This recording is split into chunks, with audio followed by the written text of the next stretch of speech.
কথা উল্লেখ কৰিছিলোঁ যে অসম চৰকাৰৰ তৃতীয় আৰু চতুৰ্থ শ্ৰেণীৰ যি পৰীক্ষা হ'ব তাত আমি লোকসেৱা আয়োগৰ আৰ্হিত প্ৰিলিমছ আৰু মেইনছ আমি অনুষ্ঠিত কৰিম।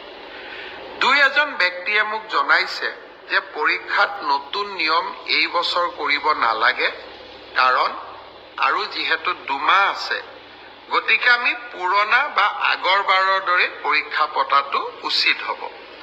আমাৰ চৰকাৰখনে সদায় ৰাইজৰ কথা শুনিবৰ বাবে চেষ্টা কৰে, কাৰণ আমি বিশ্বাস কৰোঁ লাও যেনেকৈ পাতৰ তলত থাকে চৰকাৰো ৰাইজৰ তলত থাকে, ৰাইজৰ ঊৰ্ধত নহয়।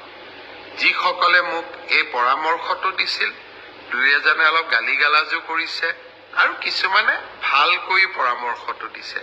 গালি গালাজ কৰা সকলকো মোৰ মৰম জনাইছোঁ আৰু ভালকৈ কোৱা সকলকো মোৰ সন্মান জনাইছোঁ।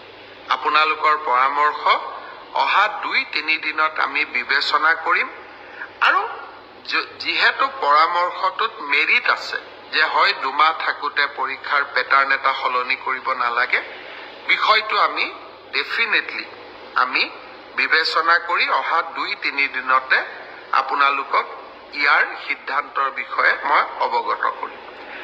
আজি দিনটোত